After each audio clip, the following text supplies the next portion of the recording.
Hey everyone, before diving into the podcast, I want to highlight this incredible article that Neum AI has published that'll be linked in the description of this video.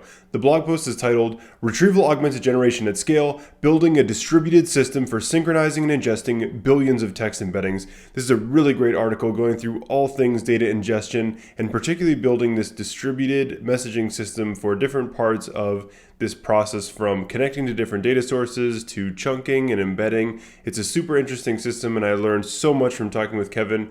So quickly, I want to highlight this image particularly because about 16 and a half minutes in the podcast, we're going to reference this figure 2 in the article, this particular diagram about how this messaging queue is structured with doing different things like the chunking and how you kind of like isolate each PDF, say. So overall, this is such a nice article. There are so many insights about things like this celery task queue, these distributed import benchmarks, and looking at things like the number of threads per machine, and just all sorts of interesting insights. So I highly recommend checking out this article, and thank you so much for watching this podcast where we'll discuss the things in the article. But yeah, I just wanted to make sure it's known that this is linked in the description, and it is just a fantastic article. Hey everyone, thank you so much for watching another episode of the Weaviate podcast. I'm super excited to welcome Kevin Cohen, the CTO and co-founder of Neum AI. There's so much exciting things happening in the space of, say, ETL for LLMs or data ingestion into vector databases, this whole flow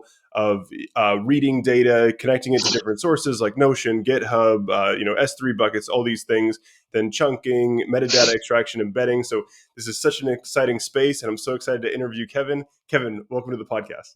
Thank you, Connor. Thank you. Super excited to have you to have me here, and honestly, you bring this excitement that it motivates everyone here that's talking to really get excited as well. So. Awesome. So I think kind of staying on the exciting story, can we get into this? What motivated you to start Neum AI, and how has the journey been so far? Yeah, for sure. This is quite a long journey, but I'll summarize it. Me and my co-founder, we're both ex-Microsoft, and we applied to Y Combinator a couple months ago, and we got accepted with this idea that we had about building a restaurant bot. And it's completely different to what we're doing with Neum. But one of the insights that we had while we were doing this restaurant bot, playing with GPT and LLMs and embeddings and all of these things, is the notion of syncing the data from like source into some sort of vector storage where you have the embedding so that you could do retrieval augmented generation and all of these applications. Because what we were doing at the very beginning was sort of like very naive, in which if the source data would change, we would not reflect that into our embeddings and vector storage. And so if you would ask a question to your restaurant bot, like, do you have this item on the menu? The bot would answer yes, but in fact you didn't have this because, let's say that the context had changed from the menu. And so we got this insight into, hey, maybe we should actually focus on the tech and building a platform that allows developers and people to actually make these applications easier, because we understand what's going on with the data syncing, the data pipelines, the infrastructure that this needs to happen specifically for large scale. And that's where we decided to, focus on and the birth of Neum, just focusing on the platform side of things. Yeah, it's amazing. I definitely want to come back to kind of the experience at Y Combinator, and I've seen a lot of AI companies in Y Combinator. Maybe we'll come back to that, but I want to stay For on sure. the restaurant example, keeping the source of data in sync with the vector database. I'm very curious in further understanding that, because I Yeah. understand, Weaviate to be like I guess they're like in databases, there's like OLAP, OLTP, like Hmm. transactional processing versus Hmm. analytical queries. And so I Hmm. kind of understand the vector database to be sort of like a transactional processing thing, like your restaurant perhaps would be doing CRUD updates directly to Right. Weaviate Right. versus, say, it has a Notion template that it needs to keep in sync with Weaviate. Could you maybe expand on that point a little Yeah, more? yeah, yeah, yeah. Yeah. So the main thing with restaurants is that they don't want to get like new technology or new things on top of what they already have, right? And so Mm. the restaurant really is based on like the point of sale system that they have. And so there's tons of different point of sale systems, but that's pretty much what dictates how the data is stored in their systems and their databases and whatnot. So if you're building an application on top of that for whatever needs you are, you probably want to connect to the point of sale so that you can get the most up-to-date information.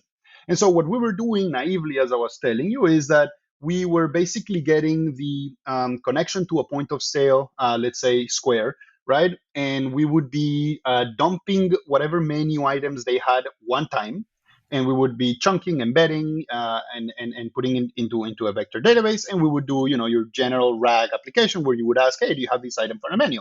And things would work.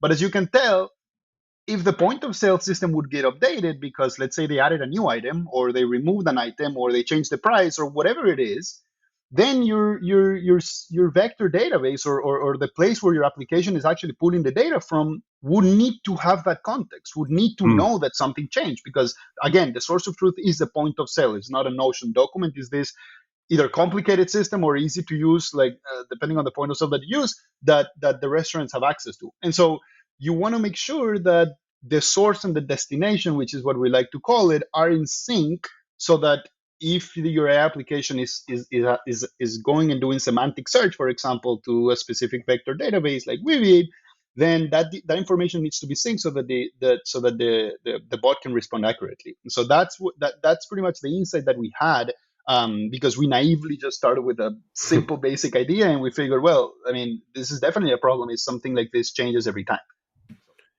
Yeah, you've definitely sold me on the idea. I think like one of the arguments around the development of Weaviate has been to have many different programming language clients. So Weaviate Mm-hmm. has like, in addition to like Python and JavaScript, there's also like Java and Golang. And Mm-hmm. we had Andre on the podcast who talked about like Ruby client for Weaviate. And so I think that's Interesting. one kind of argument on this, like connect it with how restaurants or government Mm-hmm. database systems integrate with these things. But I like what you're saying a lot, where you have a Square data, like Square operates like a database, and then you sync it with the vector database, and I Mm-hmm. can definitely see that argument. So yeah, so I think we kind of dove right into the data connectors Yeah. topic. But Yeah. for our listeners, we're doing this end to end of data ingestion, and Yeah. Yeah. I do think data connectors, though, is just one of the most exciting topics, because I think about, I love thinking about RAG for my personal note taking, Mm-hmm. because selfishly I want to be, Of course. leveraging these technologies. And I feel like just this idea of like connecting my Notion with, say, the Weaviate GitHub issues, with the Weaviate blogs, with my Twitter Mm-hmm. feed, this kind of like syncing of the sources, it sounds so powerful. Can you tell me about just like how you see the opportunity there? Yeah, for sure, man. I mean, and look, this was just the restaurant example that really sparked our interest there. But where we really want to go is, what other applications can actually be powered by this, and how are enterprises even thinking about this this type of problem? And there's a bunch of people doing RAG, as you probably know this, and really one of the key main things that we want to dive into is what are sort of the business requirements that are happening at this level of synchronization, because the restaurant idea is actually true, and it's actually a problem that we faced. But we want to try and also understand, which is another topic that I haven't touched but we'll touch later, on the large scale sort of thing. If you have millions and millions and millions of records of data, or unstructured data like your Notion files, although I doubt that you have millions of Notion pages, but it could be. So how do you actually go and chunk those efficiently and extract those and embed those, and we'll talk about embeddings cache and synchronize those. And so really going into what are these large scale enterprises business requirements that we'll go and see more into in how businesses are adopting RAG and more of the Gen AI applications. That's where we're trying to really focus on and dive very deep. Hmm. Yeah, that is super sold. It all makes a ton of sense. And so I think, okay, so I think kind of this data connection argument is pretty solid. I don't think anyone would disagree with the importance for this. So I think kind of moving then into our kind of end-to-end data ingestion topic, the next step would be this kind of like chunking and metadata extraction. And I Yeah. maybe also wanted to, quickly get your thoughts on chunking and metadata extraction, because I want to like, I think kind of, well, sorry, I think kind of connecting this with the connectors thing is very interesting, because I imagine like my Notion pages, for example, the reason I like using Notion personally is I love having this like recursive, how I can like create a page within a page kind of. The And page of the page. Yeah. so having the metadata of like the title of the page, I imagine with PDFs, the the metadata is like the, if your PDF has like a scientific paper, it has like a title. And so you're trying to look for those kind of things. I think it's such a deep topic. So maybe Yeah, we'll also come back to this at the end of the yeah, podcast. yeah. It's such a deep thought. Let me just give you like the two sentences that I have on this is that one of the things me and my co-founder have been thinking about is the whole topic of like extraction and chunking and smart pre-processing that I think you've also heard with other people that you brought into the podcast. To me, that is still a research topic. Like, I don't think anybody has a chunking method that works for everything. That doesn't exist because, as you said, like scientific paper chunkings is way different than how you chunk JSONs or how you chunk financial documents or how you chunk any different things. It's very requirement and business specific, and so there's a bunch of things that have been tried in the industry, and we've been thinking about some of these things. Simple things like, hey, we can allow the user to specify what metadata they want because they know their context, or we will do a basic recursive chunking and basic metadata extraction based on some fields that you were saying, like title, page number, whatever. Okay. But then you can go, and I'm sure you've heard about this as well, about the smart chunking and smart metadata extraction, where you can maybe leverage LLMs or even unstructured, which I know that they came to your podcast, right? And how can you correctly or smartly assign metadata and chunk based on the type of data that you're having? And so we've also done a little bit of that over at Neum, but it's definitely such a large piece and important piece as well. But it's still in its very early stages in terms of, like, to me, it's like a research topic. So yeah. Yeah, I think it's so fascinating, like, learning from about like Noom and unstructured and seeing how this kind of market is developing. I could almost imagine these categories within data ingestion evolving further Hmm. because Hmm. the smart chunking thing makes me laugh because we were joking about this at the AI conference and Eddie's like, we should Okay. do a blog post on smart chunking. And I'm like, well, it definitely sounds better than dumb chunking. Like, Yeah, yeah, yeah, for sure, for sure, for smart, sure. just add smart to it. But Yeah, I yeah. remember.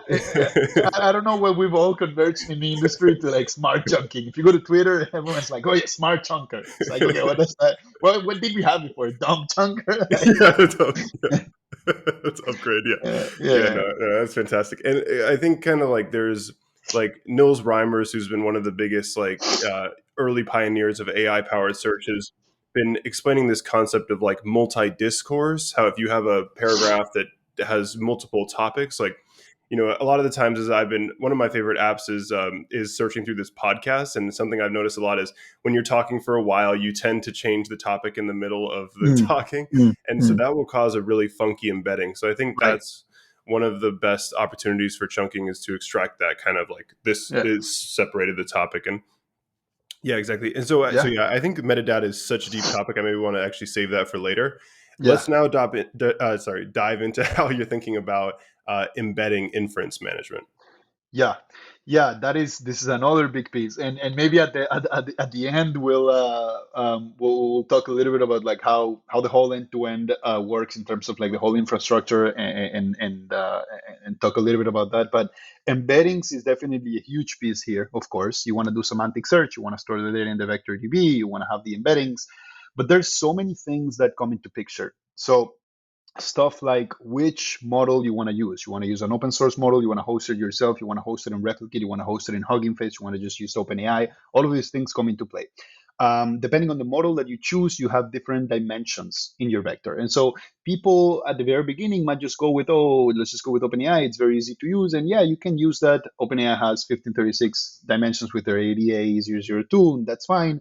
But when you're actually dealing with at scale and you want to insert all of this information in the vector database, then the dimensions that you choose for your embedding models is crucial. It can save actually huge costs if you don't use a model that has a lot of dimensions. Of course, if you have less dimensions, then maybe your accuracy is not as great as the one that you have more dimensions. So, as in software engineering, it's all a trade-off. But these are all the things that you need to really take into consideration when you want to vectorize and maintaining this source and this destination in sync.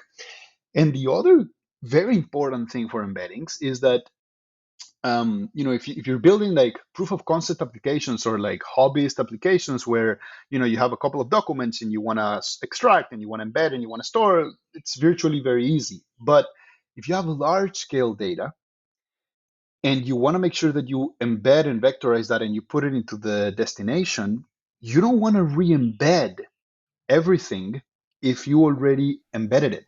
What I Mhm. mean by that is if you have gigabytes of data that you want to put into your you want to vectorize and you want to put into your vector database, and you want to run that, let's say every couple hours or every whatever cadence you want. um, you don't want to revectorize the things that didn't change. So you need to have some sort of like embedding cache. And this is again, Mm. Llama Index and LangChain, they've talked about these things as well. But how do you properly determine whether something changed so that then you can figure out if you need to do the calculation and use the compute of your model for OpenAI or whatever you use, and then store in the vector DB? Because chances are that if the data did not change, you do not need to waste those compute resources, or and that eventually accrues towards dollars, right? And so you need to have this concept of, well, I want to embed and I need to put it into the vector DB, but I need to make sure that I don't do it blindly. You do it with conscience that, okay, these things changed. Now I need to re-embed. Then I'm going to insert it. And so that's the whole piece of like the embeddings management and the embeddings cache that we've also played around with. So we can essentially, save the costs to the end user who wants to move the data. Yeah, so I want I think firstly I'd say that I think this is another category of that kind of ingestion, keeping the source and the destination in sync. I love how you explain this kind of motivation. It's quite novel, and yeah, I've seen Mhm. this before, like with people who are doing like code search on their GitHub, and when they do a new pull request, they're saying, "Hey, should I re-vectorize now this function?" And that's probably one of the big opportunities is like LLMs for code, putting your big code base into a vector DB and the miscellaneous nuances that comes with that.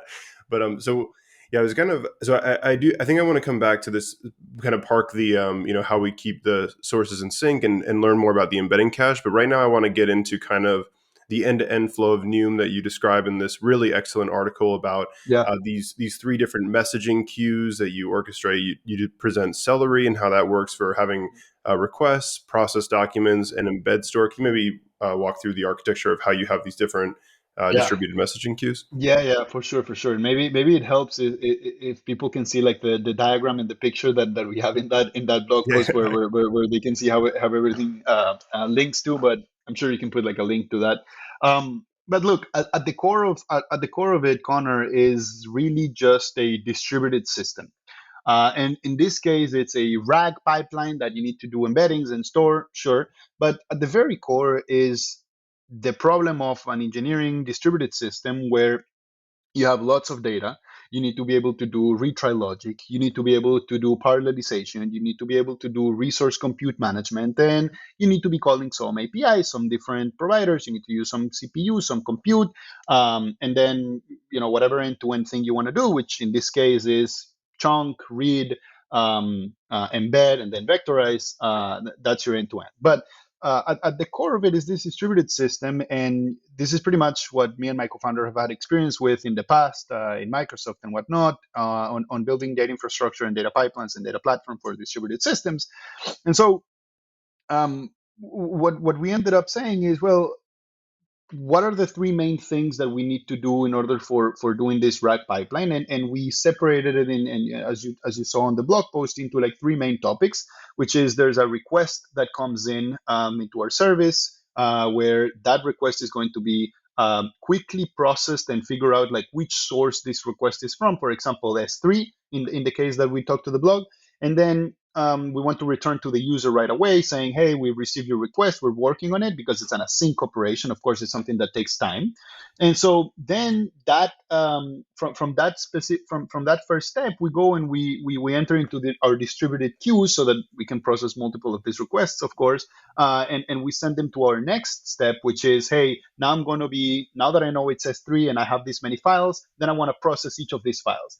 Again, naively, you don't need to build a distributed system if you don't want, and you just loop through everything and you process everything, and like it's going to take an eternity and probably not a very efficient thing, right? So that's where you want to enter this distributed queue messaging, distributed message queues. and you want to be able to parallelize. And so, hey, now you are at the file level that you want to process, for example, in this specific S3 example. And so, okay, now I'm going to process each of the files. Each file might need to do some chunking in and of Mhm. itself. And so now you need to process each file, each chunk, and now you maybe want to say, okay, now I have each of these chunks of this file. I'm going to send them to another processor again, so that you can parallelize and distribute the different tasks, where the last essentially queue that you have, the last step here is, okay, I have this file from this location for this specific chunk. Now I'm going to just embed this thing and do the vectorization. Like you do the vectorization and then you put it into the vector database. And so it's a whole process of like, how do you distribute all of this load in terms of the reading and the parallelization, so that when you get to the embeddings, it's just this unit of operation that you can just send to either an open source model or whatever you want to do for vectorization, and then insert it into the vector database. And we'll talk into the vector database, all of the Weaviate stuff that we did in a second. But essentially, this is the whole flow. And so in the end, it's a distributed system. And because of that, you also want to make sure that you have the appropriate logging and the appropriate dead letter queue mechanisms and retry logic. And hey, you had 100 files, but you processed only 50 files. What's going on with the other 50? What's the status of this 50, et cetera, et cetera, et cetera. So you have like this state management along across all of these tasks, and making sure that you can return to the user this information as well as the logs, so that if they want to know what's going on, they can. So there's a lot of moving pieces, and I know I talked a lot, but it's really the core of like a distributed system, where if you've had experience with this in the past, you could build it, but then you have now the added complexity of the embeddings cache and the embeddings management and the vector DB nuances and whatnot. So it's way easier if people see the image as well, but hopefully if people heard me in this podcast, then they can see the image and understand what we're talking about. But yeah, Yeah, I'll add a quick intro to the blog post, and, yeah, yeah, and so people can jump yeah, back if they've already seen it, I suppose. But yeah, so I really like this separation, because I imagine with the process documents, so you take a PDF and you chunk that into like 50 atomic units that then are exactly, tasks in the embed store exactly, queue, and exactly. and then you Exactly. have this fail logic for if one fails and maybe we need to go back to it. Yeah, it's all super fascinating. And I think kind of listening, I think to have a better question to ask you next, it would be important for me, and maybe our audience, hopefully our audience is curious as well, to understand more about the embeddings cache. If you could tell me a little more about just particularly how you see that.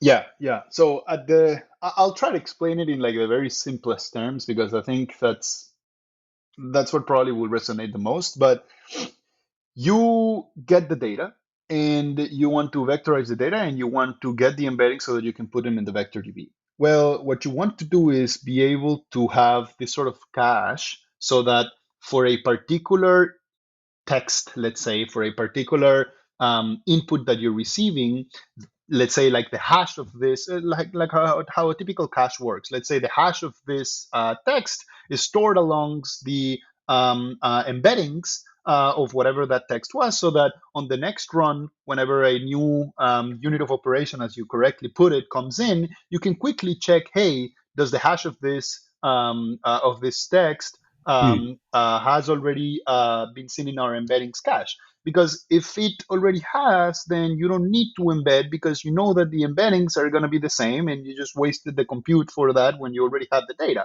right? And so chances are that you don't need to re-embed for that particular text, because you already have that into the vector database. And so this is crucially important because one of the other things that we have in Neum is that you can run like scheduled pipelines, right? So maybe I didn't give this overview, Mm. but in Neum, what we've essentially done is a pipeline management and a pipeline platform for you to run these end-to-end applications for RAG.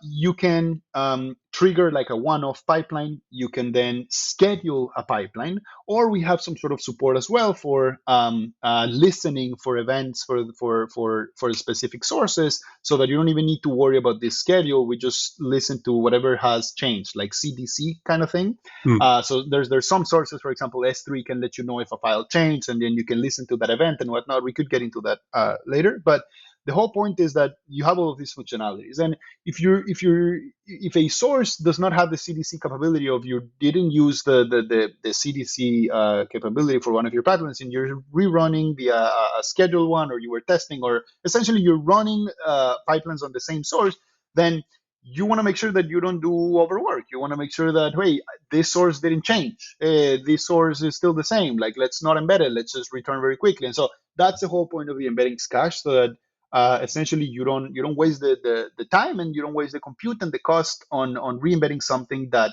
has not changed. Yeah, that makes so much sense. I think it's really nice with the whole theme of, keep the source and the destination in sync. I'm really starting to understand it better. And that cache, of course, it makes a ton of sense if you're re-ingesting your whole Notion page Mm-hmm. and all, Mm-hmm. and not, yeah. Exactly. So I think now would be a great time to transition topics. We've covered kind of the high level, the concepts behind end-to-end data ingestion. Now we started getting into the queue and how the queues in Neum and how that works. And now I think would be this really interesting topic of the open source Weaviate, Weaviate Mm-hmm. letting you customize the Kubernetes. And I remember the first time we Yeah. spoke, Kevin, you had a pretty technical issue to discuss. Yeah. Yeah. So can you Uh, can you tell us about your experience with kind of customizing yeah. Weaviate? Yeah, for sure, for sure. Yeah, I had tons of questions, and really props to you guys for like two things. Like your documentation is really good, and then the support that you guys have whenever we had a question is really top notch. So I'm really grateful for that.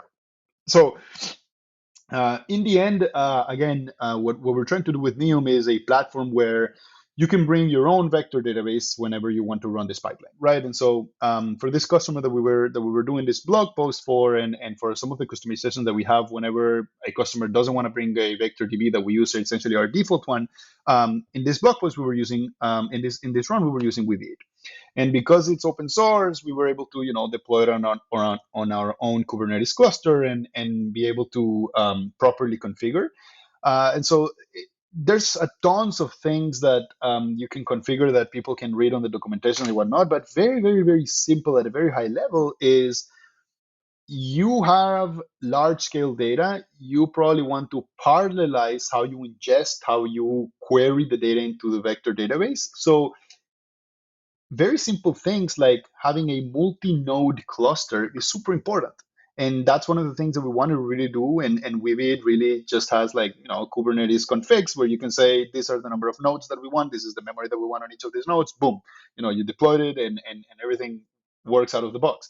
And so at the very beginning, we were having problems like, well, we have like 6 nodes that we had in our Kubernetes cluster, but Weaviate was only listening to one.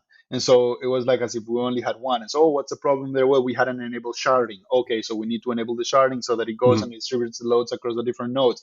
And so it was a lot of like reading the docs and talking to you guys and understanding. But the whole point is, if you have a multi-node cluster that you can then configure with the right resources in terms of memory and CPU, then you can effectively, again, parallelize how you're going to be doing all of these ingestions. Because I told you all of this about distributed queues and all of this data infrastructure that we did. And we've parallelized a lot on like Neum's end. We have the tasks, everything is retriable, blah, blah, blah, blah. But if your ingestion is not, like, if your vector database here does not support any type of parallelization, then you did all of this work, and now it's all coming to this bottleneck that it doesn't work. So why did you do all of this, right? So of course with Weaviate, because you can also distribute it, and it's based on, for the people that really know and understand and want to learn, Weaviate, it's based on like the Cassandra's architecture. So you have all of this fault tolerant and replication and sharding strategy that you can distribute the ingestion to. And lastly, and we'll talk more if you have more questions. But the other thing that was really important for us, that we ran some quick benchmarks that are there in the blog post that if people want to see, is, well, of course we want to take advantage of Weaviate's parallelization. And at the very beginning, we were naively saying, well, let's just parallelize everything, right? And so what we didn't understand is, so Weaviate has this support for every time you ingest, you can specify the number of workers that you want to um, be using whenever you ingest. And so very naively, we're like, well, let's set that to whatever high number we want so that everything is parallelized. And clearly this was wrong on several levels. First, you need to understand how many CPUs you have available in your Kubernetes cluster. If you have 4 CPUs available and you set your number of workers to be 100, well, guess what? Things are going to blow up because you only have a certain number of threads that you can, ingest this information. And then the other important thing is, let's say that you have, I don't know, 50 CPUs. But with Neum, we were already doing parallelization so that different threads can ingest into Weaviate at the same time. So think about this. If you have 50 threads on our side that are all ingesting into Weaviate at the same time, and each of your Weaviate ingestion has 50 number of workers that you can parallelize, then effectively you have 250, right? Like Hmm. so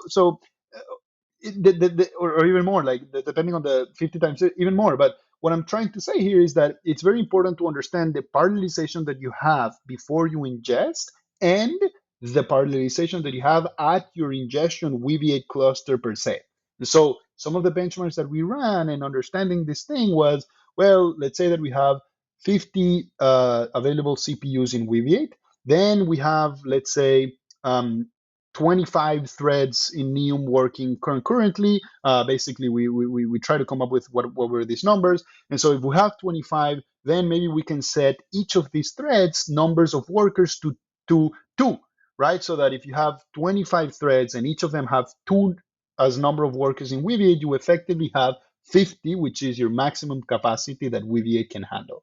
So I know I talked a lot about like technical details here, but the whole point here was to understand what are your resource limitations on Weaviate, how high have you how vertically have you scaled and horizontally you've scaled each of your nodes into your Weaviate cluster, understanding that, and then understanding how much parallelization you're doing at the extraction and embedding and everything that happens before the ingestion so that you can then make sure that you maximize the resources that you're using Weaviate, but you don't go over it, because if you Hmm. go over it, then you start getting a lot of these batch connection errors and like I'm overwhelmed, essentially the system is saying. And so finding that balance, running the appropriate tests, and giving that customization to the user, which is what we do in terms of how many CPUs you want to run, how many threads you want to parallelize, was very key for us. So I know I talked a lot about that, but it was super important for us to understand these things.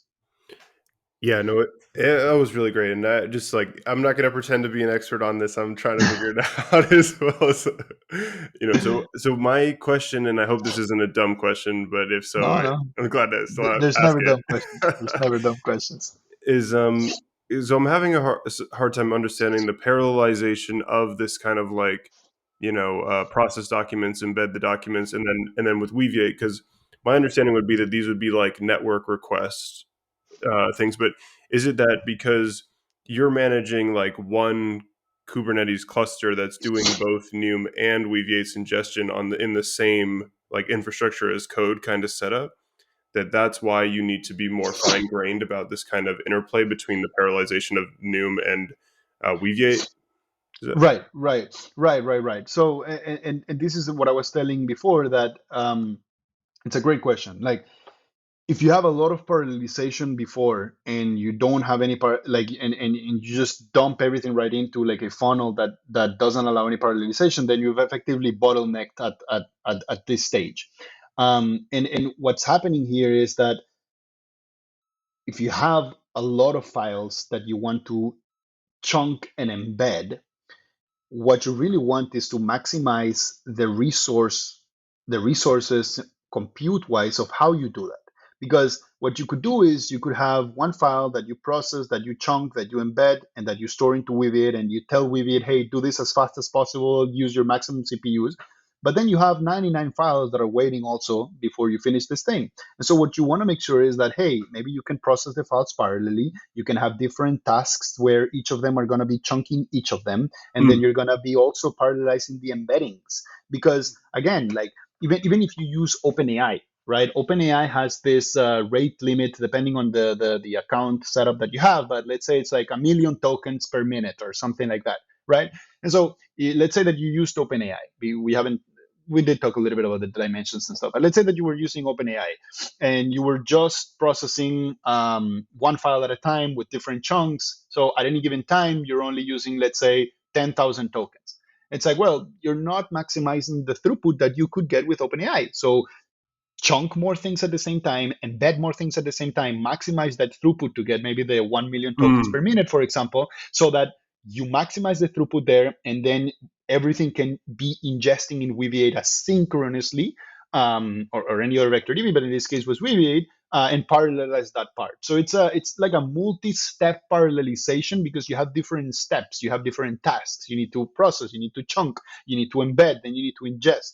And so yes, it's this fun and complicated interplay of like how do you parallelize the things that happen before you actually ingest it into the vector database, and how can you make sure that whenever you ingest it into your vector database like Weaviate, stuff is also getting parallelized and maximizing the compute resources at your compute store layer.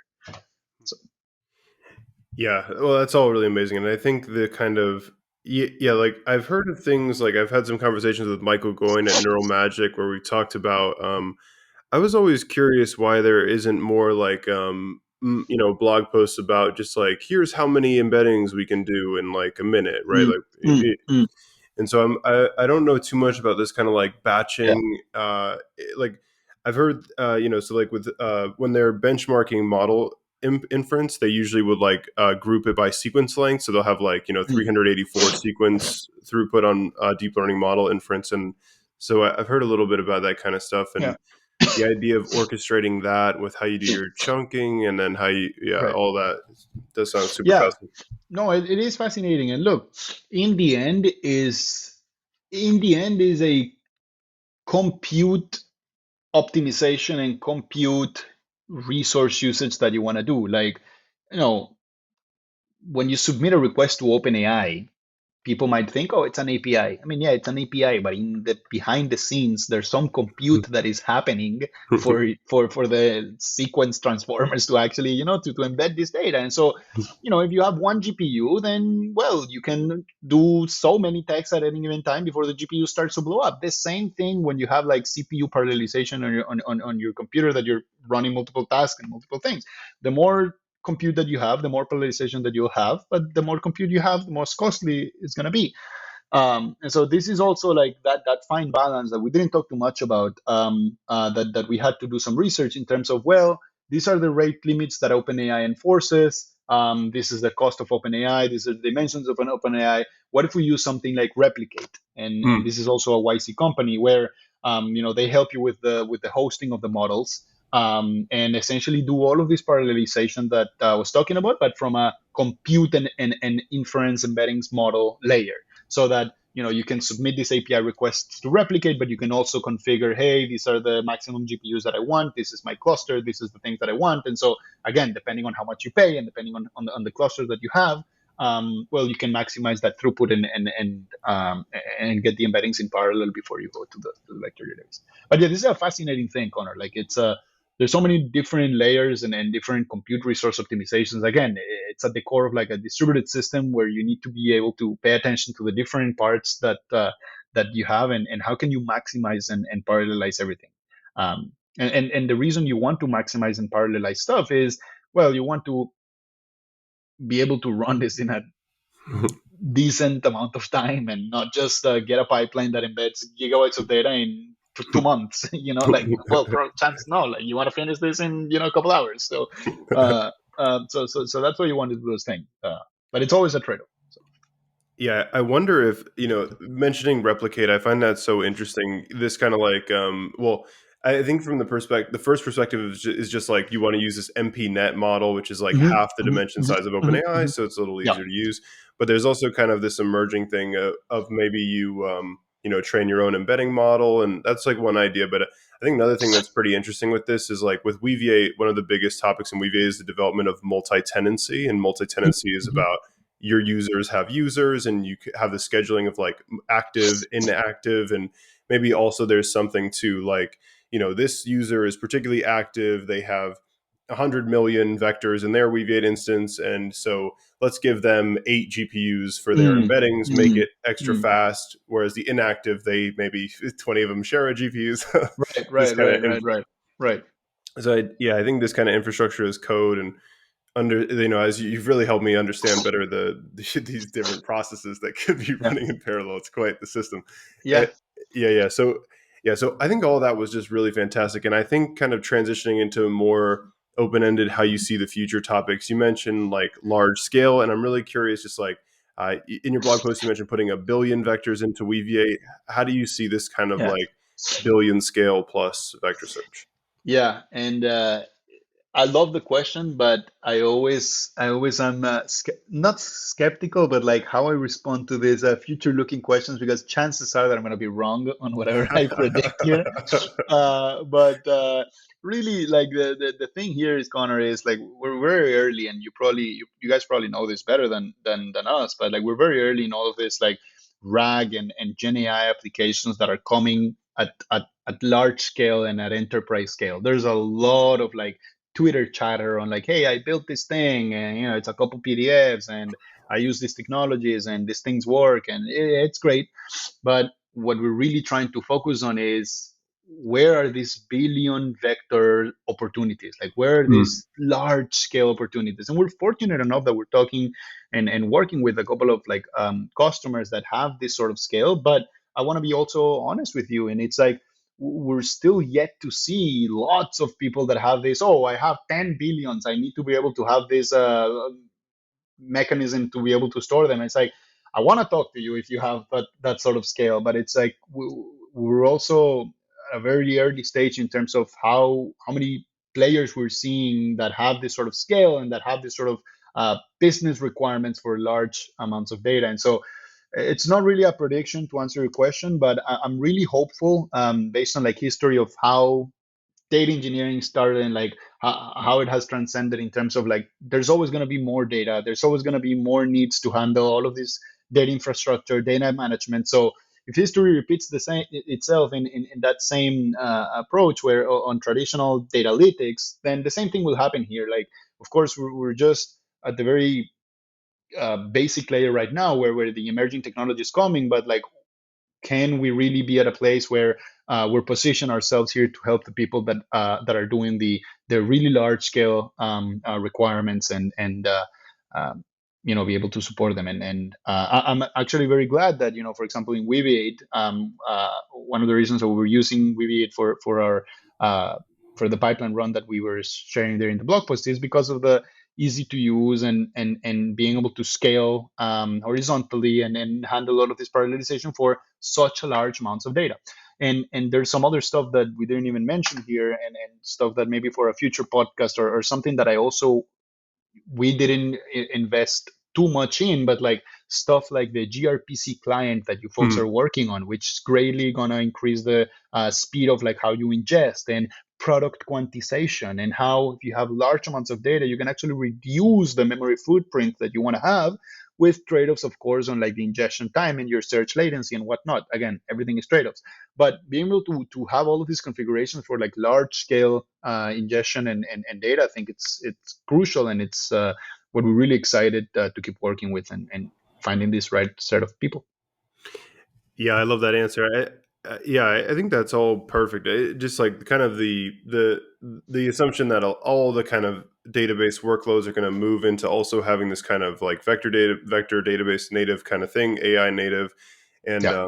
yeah, I think all that just makes a ton of sense. But I'm also kind of curious about like what kind of applications might be able to be built with billion scale plus vector search that we've just never, or let's say trillion, a quadrillion. Let's see how high I can count. Yeah, yeah, yeah. Yeah. Yeah, I would love to know from your point of view as well. Like, what are you folks seeing? Because you are at the store layer, right? So you probably have more customers other than us that actually did a billion scale vector as well. I don't know if you have trillion vector scale. Honestly, I don't know who has that much yet, but like that probably will come. But yeah, I'm also interested in what are the sort of things that you're seeing, because I think as we move away from like your typical chat bot experience, Mm. into more sophisticated uses of semantic search, where you have knowledge graphs and really be able to do semantic search quickly over 100 billion vectors that you have in your store. Can you get a result in sub-seconds? Like, this is sort of thing that I think it's super interesting. And I don't know, what are your thoughts in terms of what are some of the applications that can be powered with this scale? But it's definitely exciting where we're going. So yeah. Yeah, yeah. I think to quickly, I really want to go to that knowledge graphs topic and the metadata. I think it's so related to ingestion. I'd say just concluding my thoughts on like what are the new applications Yep. available with quadrillion scale vector search Yeah. is I think we're headed to like, have you seen that Rick and Morty? Are you aware of that show where they have like the interdimensional cable kind of Hmm. thing? Hmm. And it's like, it's Yeah. like Yeah. Yeah. so we have this concept in Weaviate called generative feedback loops, where it's like you put Uh-huh. some of your data in it, and then the LLMs or the generative image models, multimodal models, will like do stuff with your data, like create new data out of it. And I think it's very related to like, we had this research called open endedness. There was, work by Jeff Clune, Kenneth Stanley. DeepMind has an open endedness team. And so that's where I think that Wow. quadrillion scale vector search is headed. But I would love to talk about Interesting. knowledge graphs because I think so knowledge graphs, there's kind of a couple things with this. There's like the, thinking about graph databases and storing all your data as like entity relation entity and these tuples and fast indexing of these, like, it's like a more native way to have joins in a database sense. And then there's also kind of like knowledge graph, like you have this rich metadata, so you can have like filtered vector search. So, if you have like, I'm searching for, NBA players that play like Kevin Durant, but also were born before 1985 and grew up in the West Coast Yeah. of the United States. So Yeah. yeah, yeah. Yeah. No, that's I don't know how to put it. Like, we've gotten so many questions around this, around like, well, I want to do semantic search, but I also have like facts. It's what we've been Yep. seeing people call it. I also have like facts that are not really anything that you would want to semantically query on, but rather like do your typical select where this equals this, right? And this is where the metadata is super important, and HNSW algorithm, right? And how can you put the right metadata so that you can effectively do the hybrid search, where, and you probably know this more, honestly, more in details, but where you can do the hybrid search, where you have your typical semantic search over your text semantically data, but you have the filters that you can do based on facts, based on dates, based on names, based on places, all these things that you want to like filter on, so that you can then have a more accurate answer. And I think one thing that we actually saw, for all the hate that LangChain gets, and honestly, I think LangChain is great.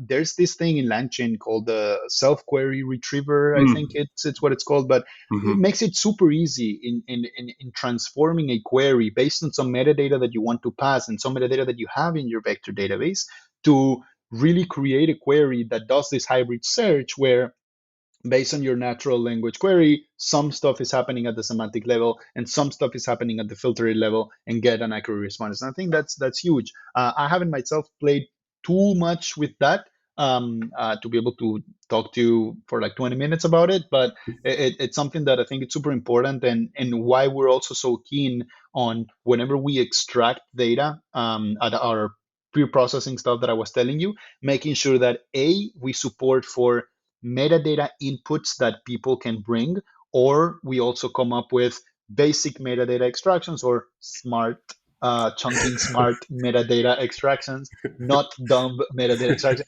No, but like really, so that you can appropriately have your vector information with your embeddings with all of the appropriate metadata that can be linked to that vector, so that you can do the hybrid search and whatnot. So again, super fascinating stuff that I don't think it's like a solved problem today on like how you do this thing, and that's how you see so many players doing all of these different approaches, and hopefully we'll evolve as well into how we do this better. But yeah, I don't know, what are your thoughts on like hybrid search and usages that you see within Weaviate from the support channels and the customers that you have, and some insights that you might have on this topic.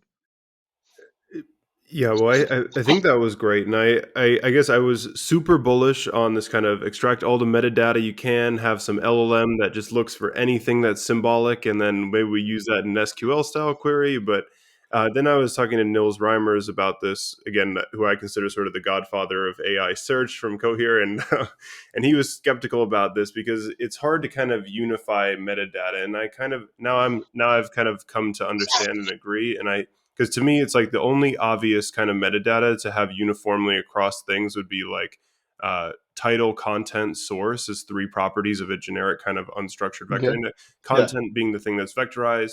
Title is like a pretty uniform thing. You'll find it in any kind of PDF blog post. They'll all have some kind of title, and then you can maybe do like in the Elasticsearch in the BM25, there was BM25F where you would keyword score with two properties and title, and then the main content thing being Right. the most Right. common manifestation of that, and then Right. source being a common filter where you know where source equals Twitter equals archive equals GitHub for that kind of note taking dog food. So Yeah.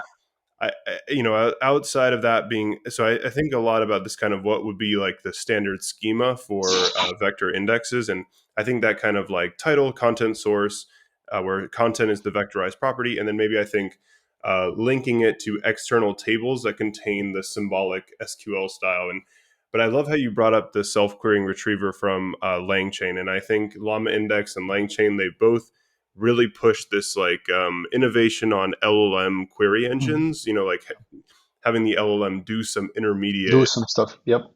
Yeah, and so yeah, that's why I just think this whole like you know keeping. Oh, I love this the source and destination. You've just opened my eyes to that. I'm not going to pretend like I had a good understanding of that before I spoke to you just now, but like this this like ingesting all these data sources and then having these like LLM query engines that can route queries across it and having this rich structure. I don't really think, you know, I like the knowledge graph idea. I think it's quite Mm. cool, but I don't Mm. really think this kind of like entity relation, entity native way of thinking. But, you know, I do kind of agree with this idea of like extracting facts and maybe like having something that's like, it's just a fact rather than like a paragraph of a Semantically, plot. yeah, yeah, yeah, yeah. No, makes sense. Yeah. I think, as you probably know this, but the space is evolving, right? And it's evolving so fast. I don't know. Like every day, I go into Twitter and I see a new paradigm that it's like, okay, maybe we should include this as part of like how we extract metadata, you know? So yeah, it's fascinating, honestly. Building in this space at this stage, I think we're lucky to be able to be a part of it, and as long as we constantly iterate and we constantly improve, then Yeah. things will fall through. Yeah, I think my concluding thought also could be maybe that there's something to evolving your schema. Like maybe you can have some kind of experience. Like we're seeing a lot of people are curious about how do we evaluate these systems, and the most common thing is the LLM eval, where the language model Mhm. is prompted with like, "Here's the query, here's the search results. What, how are they?" And then it kind of can self tune itself that way, and maybe you can also self tune the schema and the metadata. It could be quite deep. I think it's quite complicated, but maybe. Yeah, So I have a kind of a concluding question. I think a lot of our listeners will be very interested in why Combinator. It's obviously like you know the NBA of startups. How has your experience been with? And I think also this year especially is really relevant for our podcast yeah, because it seems like Y Combinator has definitely made a big push on AI, deep learning, LLM based companies. So I'm very curious, like what your experience has been with it. for sure, for sure. In terms of the AI, the number of AI companies in dispatch, I don't have a number. Maybe there's like public information, but there were a lot of AI companies, majority on like infrastructure, developer tools, and whatnot, and some on the like consumer side of things and application level stuff. But it has been an amazing experience, man. It has been something that I've always looked up for. I spent 5.5 years in Microsoft and then 1 year in Circle, the creators of USDC, for those who are crypto knowledgeable. And I've always wanted to, start my own thing and be able to learn as I go and ship fast and whatnot. And really, me and my co-founder have known each other for like 10 years, and it was my co-founder's idea on like, hey, let's just apply to Y Combinator. I'm like, I mean, sure, I don't know, like it isn't super hard to get in. Like, yeah, okay, whatever, let's just apply. And the funny thing is that look, like we even applied with a different idea, right? But we show this energy, we show this motivation, we show this commitment, we show this, we're gonna build, we're gonna make it happen, right? And from the learnings that we had from that initial idea, this is how Neum was created essentially. But it has been an amazing experience, really. These people that really help you, push you. It's really an accelerator for that reason. You're accelerating at a very, very fast pace for the first 3 months, and then of course they tell you why Combinator doesn't stop here in September when you end. Like you need to keep getting your goals, you need to keep delivering fast, you need to keep shipping, keep iterating. And so I think that the network of people that we met, the advice that we received, and the whole acceleration and being part of this of this wave of people that are innovating fast, it's an amazing experience, really an amazing experience. Highly recommend for people who want to build startups and create something and want to meet more people. So, Amazing. Kevin, thank you so much for joining the Weaviate podcast. This was just such an insightful discussion. I'm so glad that our paths have crossed and I've gotten to learn yes, these things from you. I think, you have so many great insights on this topic of ingesting data. And I really love this keep the source and the destination in sync. I think it's a super unique angle, as well as your perspectives on kind of all the end to end stuff. Kevin, thank you so much for joining the Weaviate podcast. thank you so much, Connor. I appreciate it a lot, man. Thank you. Awesome.